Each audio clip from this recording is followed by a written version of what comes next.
आदमी का लोग नाम बात गया तो बीजेपी का गवर्नमेंट तोड़ के छोड़ेंगे। ममता बनर्जी अभी से ललकार रही हैं कि अगर यहाँ पर आपने एसआईआर या कुछ किया तो लोग सड़कों पर उतर जाएंगे, आपके खिलाफ दंगे हो जाएंगे। ऐसा बिहार में भी कहते थे, क्या हुआ? ये जो एसआईआर है ये कहीं ना कहीं घूम फिर के एनआरसी का शक्ल तो नहीं है। मुझे तो लगता है कि ये पूरा अमित शाह बोलिए या मोदी बोलिए, इनकी साजिश है। 3 साल हो गया तो अभी क्यों वापस जा रहे हो आप लोग? फिर जाएगा काठमांडू नहीं करते होता है, भय लगता है, ढोल लगता है, डर लग रहा है, नीचे जाने भय आता है, एसआईआर का डर लग रहा है। और इसीलिए आज जब फाइनली बंगाल के अंदर एसआईआर का प्रोसेस शुरू हुआ है ना, तो मेल्टडाउन मोड भी शुरू हो चुका है। छोटा में आया मेरे माँ बाप का साथ। कितने साल हो गया फिर? 20 साल से ज्यादा। 20 साल से ज्यादा आप इस पार पे रह रहे हो बॉर्डर का? जी। पश्चिम बंगाल में आपने जो बात छेड़ी है, लगभग 3.25 लाख जो मुस्लिम है ये अपना नाम बदले हैं। अब कोलकाता से आया, अब बांग्लादेशी है। अब बांग्लादेशी हो? कब से हो कोलकाता में? 1 साल हो गया।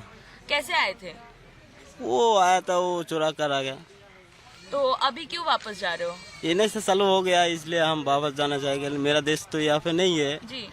मकान, दुकान, सामान, जिसे जो समझ आ रहा वही सिर पर उठाए बांग्लादेश भाग रहा। सैयार है, इतना हड़बड़ी क्यों बंगाल के लिए? ममता बनर्जी तो इलेक्शन कमीशन को बाकायदा खत पे खत लिखी जा रही हैं कि तुरंत एसआईआर पर रोक लगा दो। इनफैक्ट अब तो ये लोग ना एसआईआर को रोकने के लिए नए नए बहाने बना रहे हैं, और इनमें से एक बहाना जो है वो मेरा पर्सनल फेवरेट है, जिसमें लोग कह रहे हैं कि इलेक्शन कमीशन एसआईआर करने वाले बीएलओ ऑफिसर जो है ना, उनके ऊपर बहुत प्रेशर बना रहा है। इसलिए बोल रही हूँ कि इनके लिए वेलकम किया जाता है। एक पैकेज होता है, पैसे के बदले इनके लिए आधार कार्ड, फर्जी वोटर कार्ड, फर्जी राशन कार्ड, ये सब एक पैकेज के दौरान उनको दिया जाता है, भेंट दिया जाता है। बदले में उनको क्या देना है? पैसा तो डेफिनेटली देना है और वोट डालना है। नमस्कार दोस्तों, स्वागत है आपका भारत नाव में। दोस्तों, एसआईआर को लेकर पश्चिम बंगाल, आसाम, यूपी हर जगह बवाल चल रहा है। पॉलिटिकल पार्टियां जो है वो अब आमने सामने आ चुकी है। कुछ पॉलिटिकल पार्टी एसआईआर को सही मानती है, कुछ पॉलिटिकल पार्टी इसे गलत ठहरा रही है। इसी के बीच खबर आती है कि अब तक 3.25 लाख इल्लीगल बांग्लादेशियों ने अपने नाम चेंज कर लिए है। मतलब कहीं ना कहीं एक इंडियन आइडेंटिटी वाले नाम ढूंढकर नाम चेंज किए जा रहे हैं। पुरानी डेट वाले कागज जो है वो बनवाए जा रहे हैं ताकि किसी भी तरह से इस एसआईआर की प्रक्रिया से बचा जाए।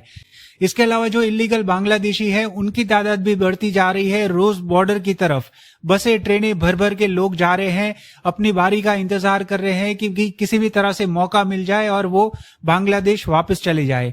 इनमें से कई लोग ऐसे भी हैं जो कि 15 साल से, 20 साल से, 3 साल से, 5 साल से यहाँ पर रह रहे थे।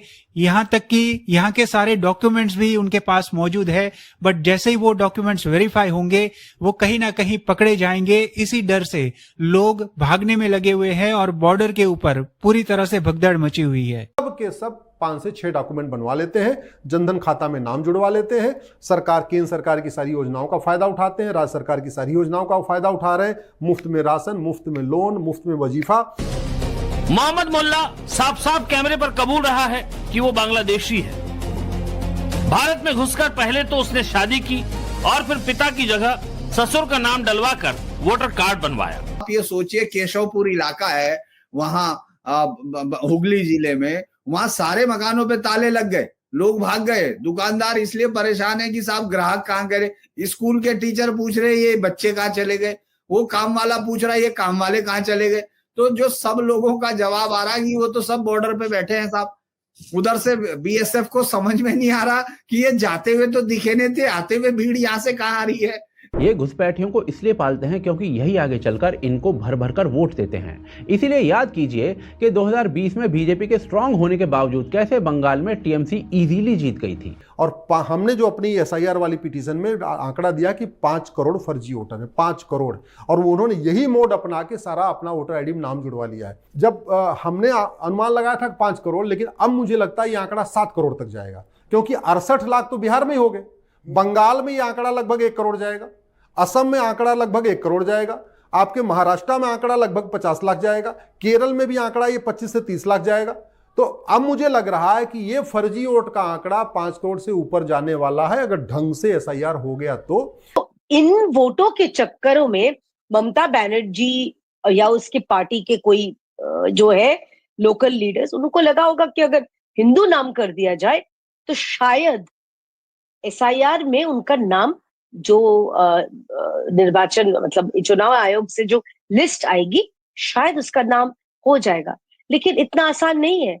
और ये लोग कई कई साल से पूरे परिवार के साथ बड़े आराम से बंगाल के अलग अलग शहरों में रह रहे हैं। कुछ बांग्लादेशियों ने तो अपने आधार कार्ड, पैन कार्ड तक बनवा लिए। कुछ ऐसे भी मिले जो कई सालों से सरकारी राशन ले रहे हैं, सरकारी योजनाओं का लाभ उठा रहे हैं। उनका को अबुल हाशिम नाम का एक बांग्लादेशी मिला। उसने अपना और अपने परिवार के आधार कार्ड और पैन कार्ड सब बनवा लिए थे। वोटर कार्ड बनवाने की भी कोशिश की थी, लेकिन दलाल ने ज्यादा पैसे मांग लिए, उसके पास थे नहीं। बस इस वजह से उसका वोटर कार्ड नहीं बना। अब एसआईआर शुरू हो गया। अबुल हाशिम को पकड़े जाने का डर लगा, तो इसलिए उसने पूरे परिवार के साथ वापस बांग्लादेश जाने में ही भलाई समझी। सोचिए कि जिनका जन्म पता नहीं कब हुआ या कहाँ हुआ, वो भी सरकारी अस्पतालों में आके बोल रहे कि मेरा एक जन्म पत्री बना दो, मतलब मेरा बर्थ सर्टिफिकेट बना दो, जिसमें दिखाया जाए कि मैं फलाना साल से 2002 के पहले पश्चिम बंगाल में इंडिया में मेरा जन्म हुआ है, और साथ में नाम बदल दो। तो ये भी एक पैकेज है। और जो एक बात और आई है कि ये जो आपका बांग्लादेशी जो आते थे, ये तृणमूल कांग्रेस के लिए बहुत बड़ा मनी स्पिनिंग रैकेट है। पैसे कमाने की बहुत बड़ी मशीन थी। पैसा देके पहले अंदर आओ, फिर पैसा देके आधार कार्ड बनवाओ, पैसा देके राशन कार्ड बनेगा, पैसा देके आपका जो है वोटर आईडी कार्ड बनेगा, और फिर ये काम करो वो काम करो, प्लस उनसे लगातार वसूली करवाते रहो। रीजन यही घुसपैठियों का ब्लॉक है, जो लाखों की तादाद में वोटर है वहां पर। ये लोग बंगाल के अंदर एक तरफा वोट देते हैं टीएमसी को, पर अब जैसे ही एसआईआर ने वोटर लिस्ट की सफाई शुरू की है, तो इन बांग्लादेशियों के fake IDs, fake address, fake ration card, fake voter card सब खत्म होने लगे हैं। यानी कि एसआईआर के प्रोसेस के बाद ये लोग वोट नहीं कर पाएंगे, मतलब पॉलिटिकल वैल्यू खत्म। मतलब अब ये जो घुसपैठिए हैं ना, वो एसेट से पॉलिटिकल लायबिलिटी बन चुके हैं। कोई नेता इन्हें बचाएगा भी नहीं, क्योंकि वोट देने का हक ही नहीं बचेगा, तो बचाएगा क्यों? और कदाचित इसीलिए ना इन घुसपैठियों से इन पार्टियों को कोई फायदा नहीं बचा है, इसीलिए सबकी हालत खराब है। हालांकि टीएमसी की गवर्नमेंट कोशिश कर रही है कि जो घुसपैठिए हैं ना, इनको हिंदू की तरह प्रोजेक्ट करते हुए सीएए के अंडर इनको नागरिकता दिलवा दी जाए, पर वो काम भी ना बहुत लंबा है, तो बंगाल के इलेक्शन से पहले तो होने से रहा। और इसीलिए जो एसआईआर का पूरा प्रोसेस है ना, वो इतना इफेक्टिव है कि लिटरली एक तरीके से एनआरसी का काम बेहद आसान तरीके से कर रहा है। ये पूरा प्रोसेस ममता बनर्जी के लिए एक टाइम बॉम्ब से कम नहीं है, क्योंकि इस एसआईआर के पूरे प्रोसेस का 2026 के चुनाव पर सीधा असर पड़ने वाला है। टीएमसी को 2021 में बीजेपी से सिर्फ 10% ज्यादा वोट मिले थे। अगर ये फर्जी घुसपैठियों के 1 करोड़ फेक वोट हटते हैं, जैसा कि अनुमान लगाया जा रहा है, तो ममता बानो का करियर खत्म होने में ज्यादा समय नहीं लगेगा, और यही टीएमसी का सबसे बड़ा डर है। पर यह सफाई जरूरी है, और ये किसी भी कीमत पर रुकनी नहीं चाहिए।